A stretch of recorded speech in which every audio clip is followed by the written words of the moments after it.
Hi friends, welcome to Vennela sweet home. అందరూ ఎలా ఉన్నారంటే పిల్లలకి ఏదన్నా కొత్త స్నాక్ ఐటెం చేయాలనుకుంటున్నారా? అది కూడా 5 నిమిషాల ఈజీగా చేసే స్నాక్ చేయాలనుకుంటున్నారా?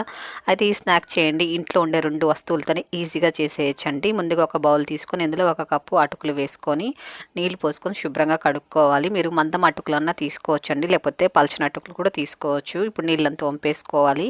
చూడండి, నీళ్ళంతా వంపేసుకున్న తర్వాత ఇందులో మంచినీళ్ళు పోసుకోవాలండి. కొద్దిగా పోసుకుంటే సరిపోతుంది, ఎక్కువ పోయకండి. చూడండి, నీళ్ళు అనేది ఇలా మనం చేత్తో ఇలా ఒత్తితే పైకి కనిపించేటట్టు ఉండాలి. ఇప్పుడు దీనిపైన మూత పెట్టుకొని ఒక 5 నిమిషాల పాటు పక్కన పెట్టుకుందాము. ఇప్పుడు స్టవ్ వెలిగించుకొని ఒక పెనం పెట్టుకొని ఇందులో మనం ఏ కప్పుతోతే అటుకులు తీసుకున్నామో ఆ కప్పుతోనే 1/2 కప్పు శనగపిండి తీసుకొని మీడియం ఫ్లేమ్లో ఉంచుకొని దీన్ని పచ్చివాసన పోయేంత వరకు వేయించుకోవాలి. మినిమం అంటే ఒక 3-4 నిమిషాల పాటు ఇలా కలుపుతూ వేయించుకోవాలి. చాలా టేస్టీగా ఉంటుందండి. ఇప్పుడుండే లాక్డౌన్ సమయంలో బయట వెళ్ళి పిల్లలకి అసలు స్నాక్ ఐటెం తెచ్చిపెట్టలేం కదా. అది కూడా బయట ఏదైనా వస్తువులు కొనాలన్నా కూడా చాలా కష్టం కదండి. అలాంటప్పుడు ఇంట్లో ఉండి ఈ 2 వస్తువులతోనే ఈజీగా చేసి పెట్టచ్చండి పిల్లలకి.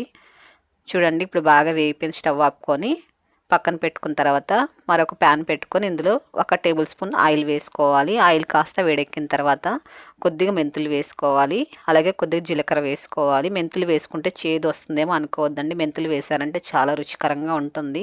మెంతులు మనం తినేటప్పుడు ఎంత కమ్మగా ఉంటాయో తెలుసా. అందులోనే కొద్దిగా ఇంగువ కూడా వేసుకొని ఇవి బాగా వేయించుకోవాలి. ఇలా వేగిన తర్వాత పక్కన పెట్టుకొని ఇప్పుడు అటుకులు చూద్దామండి. చూడండి, మెత్తగా అయిపోయింది, అలాగే బాగా డ్రైగా కూడా అయిపోతాయండి. మనం వేసుకున్న వాటర్ కరెక్ట్గా సరిపోయింది. చూసారా, ఇలా పొడి పొడిగా ఉండాలి. ఇప్పుడు మనం తాలింపు పెట్టుకున్నాం కదా, అది ఇందులో వేసేసుకోవాలి. ఈ తాలింపు పెడితేనే స్నాక్ అనేది చాలా రుచిగా ఉంటుందండి.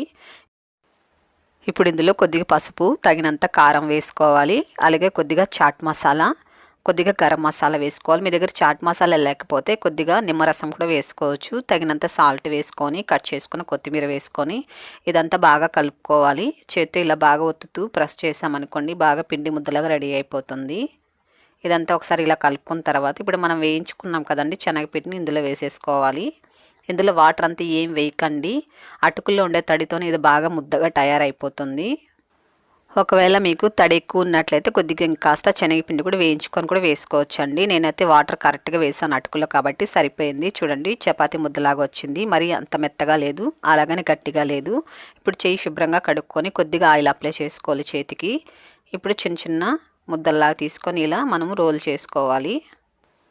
ఎక్కువ సమయం కూడా పట్టదండి. మనం అటుకులు నానబెట్టుకొని తర్వాత శనగపిండి వేయించుకున్నాం అనుకోండి, ఇది ఫ్రై చేయడానికి కూడా చాలా తక్కువ సమయం పడుతుందండి. మినిమం అంటే మనకు ఒక 7-8 నిమిషాలు ఈజీగా చేసుకోవచ్చు ఈ స్నాక్ ఐటమ్ని. ఇప్పుడు అన్నీ ఇలాగే రోల్స్లా చేసి ఉంచుకోవాలి. చూడండి, చక్కగా అన్ని ఇలా చేసి ఉంచుకున్న తర్వాత ఇప్పుడు వీటిని ఫ్రై చేసుకుందామండి.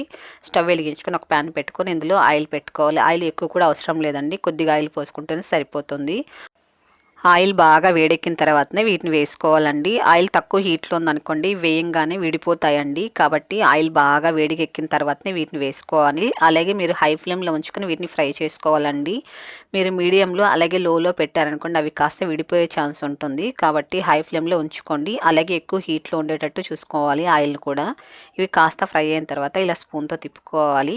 ఇవి 2 వైపులా చక్కగా ఫ్రై అయిన తర్వాతనే మీరు మీడియం ఫ్లేమ్లో ఉంచుకొని వీటిని ఉడికించుకోవాలండి. అప్పుడే చక్కగా లోపల కూడా ఉడుకుతుంది, పైనంతా చాలా క్రిస్పీగా వస్తాయి.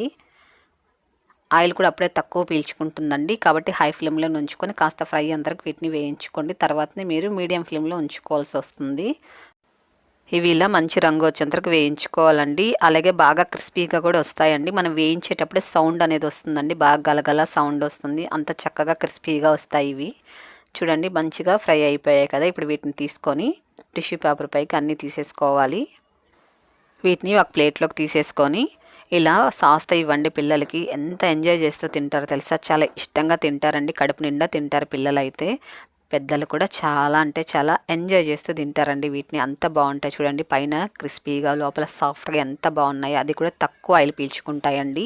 చూసారు కదండి, మీకు నచ్చింది అయితే మీరు కూడా ఒకసారి ట్రై చేసి అలాగొచ్చి నాకు తప్పకుండా కామెంట్ చేయండి. మీ ఫ్రెండ్స్కి వీడియోని షేర్ చేయండి, లైక్ చేయండి. మన ఛానల్ని తప్పకుండా సబ్స్క్రైబ్ చేసుకోండి.